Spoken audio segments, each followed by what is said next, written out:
Good morning. We are extremely pleased that you are here. It is good to come together for the purpose of co-creating. Do you agree? You are knowing what you are wanting. You are enjoying the evolution of your desire. You are enjoying the contrast that makes your desire possible. Out of that variety, you are able to focus, aren't you? And focusing is what you do, yes? As creators, you are focusers. Focusers of what? Focusers of consciousness, which is to say focusers of energy, which is to say focusers of thought, vibration. Many different words speak to the same concept, but the important word is focus, because you have the ability to think and choose. You have the ability to choose what you think about. You have the ability to choose the direction of your thought. You have the ability, therefore, to choose your vibration. You have the ability, therefore, to choose your point of attraction. You have the ability, therefore, to choose in any moment to focus into alignment with all that you are, or away from alignment to all that you are. When we speak of all that you are, we're talking, of course, of who you really are. You're beautiful in your bodies, but the physical part of you is an extension of all that you really are. You were source energy before you came forth into this body. And a part of that consciousness, thought, was focused into this physical body that you now claim as the personality that you know as you. But we claim much more of you as you than the personality that you know as you. Because we know not only who you were before you came into this body, but we know that who you were before you came into this body still exists even though you are in this body. And further, we know that even though you are now in this body exploring contrast and giving birth to new expansion, that non-physical part of you is what you were and all that you've asked for since. So this non-physical part of you is so much more than you know here in this physical body. But when you are in this physical body, you could be all of it. You have the ability to focus yourself fully into all that you were and are. Now, what we mean by that is, in this physical body, your life causes you to know what you don't want and therefore to know what you do want. It is really fun to watch you, every consciousness that you are, whether you are human or one-celled organism, you are always standing in your place with your experience around you, coming consciously to new preferences about what would be better. And as each preference is born from you, when someone is rude to you, you prefer that the world be nicer. When you are sick, you prefer that you be well. When you don't have enough of something that you want, you prefer that a way to find it appears. And so the preferences are constantly being born, and as these preferences or requests or hopes or dreams or questions, whatever you want to call it, as these questions come forth from you, the non-physical part of you literally becomes the equivalent of your furthest reaching request. So when we say you in your physical body have the ability to be all of that, what we really mean is you have the ability to choose thoughts that cause vibration, that allows connection to the furthest part of you. And that's what true blending is. That's what true enlightenment is. That's what being frisky is. When you are tuned in, tapped in, turned on to the fullness of who you are, that's when you are living as you intended to be. And anything less than that is off the mark. And that's why anything less than that produces within you guidance that shows you it's off the mark. That's what negative emotion is. Negative emotion means you, in your humanness, in your physicalness, are focused upon something that has a vibrational frequency that is preventing your full blending with who you really are. That negative emotion is your indicator you're off. And if it feels off, it's off. Off from what? Off from what others think? No. Off from what you thought before you were born? No. Off from what God or some other creator wants from you? No. Off from who you have become, off from the fullness that you are, off from your most expanded beingness, off from the source energy that flowed into you and while in you became something more. In other words, what we're just saying to you, you got to keep up with you if you are to feel positive emotion, which means you're keeping up with you. When you feel frisky, you're aligned. When you feel love, you're in alignment. When you are appreciating, you're in alignment. In your joy, you're in alignment. In your hope, you're almost aligned, but not quite. In your belief, you're aligned. In your anger, not even close. In your despair, further still. In fact, the furthest that you can get is despair and depression, which is what powerlessness really feels like. Alignment feels like empowerment, full of the power and the energy that creates worlds, full of who you really are. So, we've been spending time with you.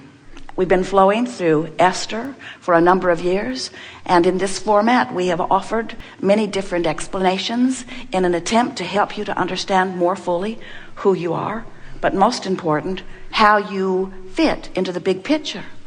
And we want you to understand that you don't just fit into the big picture, you are the big picture. You are source energy. You are creator. You have come forth to explore for the purpose of taking thought beyond that which it has been before. You are an eternally expanding being. You can't stop that. You can't even slow it down. But what you can do, and many of you do in your physical form, is that your contrast causes you to expand, but you don't keep up with your expansion. So the longer you live, the more you expand. The longer you live, the more you expand. The more you hold fast to beliefs and ideas that don't let you take your expansion. So the greater discord happens between who you are and who you are. Your babies coming in, they're aligned. The more they hang around with you, the less aligned they are. Because you find so much to fuss and worry about in your exploration of contrast. Now, that in and of itself is not a bad thing. It's perfectly wonderful to look around your world and acknowledge the parts of it that you do not want. But when you keep the parts that you do not want active within you, you prevent yourself from being a vibrational match to the parts you do want, you see. And we just want you to understand that you have the ability to do a much better job of tuning yourself than you usually do. Tuning yourself to the furthest expansion of who you are. Jerry and Esther have been making their way from California here for the last several days. And in the process, they've been thinking about ways that it could be better. And it's really fun to watch them constantly trying to figure out how this could be a little better and how this could be a little better. And so this morning, they were chatting about some new ideas they have about making their transfer from place to place the best that they can possibly think of. And as they are conjuring these new ideas and contemplating and chewing around them, Esther found herself pointing out something that happened a long time ago in a hotel parking lot on the other side of this continent. And Esther said, that was the day with that drive shaft disconnect that I really hurt my knee. And Jerry said, I remember that. And Esther said, maybe we shouldn't dig up bad things that we didn't like and activate them again now. And yet, there is this walk down memory lane. Sometimes in the process of defining what you want, you're pointing out some of what you didn't want. And we say, that's part of the deciphering process, isn't it? You don't really know clearly what you do want until you've lived a little bit of what you don't want. It's all part of the focusing process. But it's so interesting how in that focusing process, you come to new conclusions that work better for you. But then it seems, and this is the thing that trips you up more than all other things put together, it seems, you defend your new choice by reminding yourself how bad it was before. Not realizing that every time you return to that, you reactivate the vibration of that which keeps you from clearly and purely being a match to who you now are and what you really want. That's why family reunions feel so awful. You go back to that place where you used to live and back to that place where you used to vibrate differently, and you talk to those people who remember you as you were then, even though you are in a whole different vibrational place. And as you go there and focus and remember and look through family albums and watch those old videos and talk over old times, you activate who you were that does not jive with who you are. And when you do that, You feel less good the longer you do it. You say, oh, it's nostalgia. And we say, oh, it's disconnection from who you really are. So what's happening to you all day, every day, whether you know it or not, you are so magnificent in your physical bodies, you have forgotten you are vibrational beings first and foremost, is that all day, every day, you are becoming more. There is a vibrational version of you that has become and is becoming, that is the main event of you. When we say you are the creator of your experience, we're not kidding you even a little bit.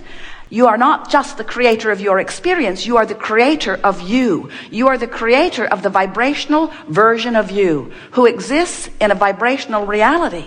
Now, many of you would say, oh, this vibrational version, I don't know if I want to talk about the vibrational version. I'd rather talk about the reality that I see around me.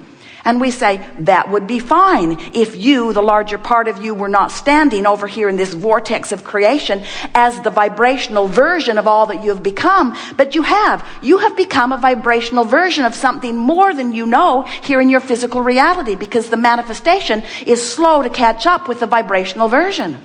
So if you spend your time focusing upon the reality, looking at the money that is now in your checkbook, looking at the people who are now in your life, looking at the person who is now not in your bed or that you would like to be in your bed, as you are looking at what is, as you are facing the reality of what is, you are in most cases depriving yourself of vibrational alignment with this vibrational version, which is where the larger part of you stands. And so when you do that, you deprive yourself of the alignment with who you really are. We're not just talking about the stuff that you slow down. We're not just talking about the money that you slow down, even though you're slowing it down. We're not just talking about the empires that you are putting on hold, even though you're putting empires on hold. We're not just talking about the creative things like books and paintings and sculptures and music that are ready for you to harvest, even though you are putting them on hold. We're not just talking about those things and those experiences that you are depriving yourself of. We're talking about you depriving yourself of, in this red hot moment, the fullness of who you are, the clarity, the stamina, the exhilaration, the flexibility, the dexterity, the knowledge, the knowing of who you are, the love of who you are, the life of who you are. You see, you can't have it both ways. You can't look where you've been and at who you are at the same time. Now, here's the thing we really, really want you to hear. And if you can get this, you'll have it all. The vortex of creation, where the vibrational version of you is present tense, as far as the creator within you and as far as we are concerned. When you ask for it, it's present tense. But you, bless your hearts, you've gotten so good at exploring the manifestation that you don't want to call it present tense until it's in your driveway. You don't want to call it present tense until others can see it. And we say, oh, it's so slow to have to wait for everybody to be able to see it. It's easy to tune in to stuff that's manifested. So what preachers and teachers have been saying to you for a long time about faith really applies here. Because what faith is a vibrational attitude. What faith is an awareness, a vibrational focus, an attention to what's in this vortex of creation. And if you can focus upon what you've asked for and no longer beat the drum of why you ask for it, I want this magnificent thing because it's so awful not to have it. And because it's so hard over here without it. And because I deserve it, I really deserve it, even though I don't have it, I deserve it. And we say all of that drum beating from the perspective of what is not yet manifested holds you in a holding pattern that will not let it manifest. You have to let go of the absence of what you want before the presence of it can feel into your experience, you see. We want you to feel the reality of this vortex of creation. This is vibrational reality. We're not making this stuff up. Everything that you see that is manifested was first vibrational reality. And once it's been vibrational reality, everything that you see is first a thought upon longer until it takes form. Everything that you see that is manifested was first vibration. And the gap, the amount of time that it takes from the offering of the idea and flowing it vibrationally into your vortex and the full-fledged manifestation of it is as short as no time when you are a vibrational match to what you're asking for. The amount of time it takes for you to manifest things wanted is the amount of time it takes for you to get in the vortex and consistently stay there.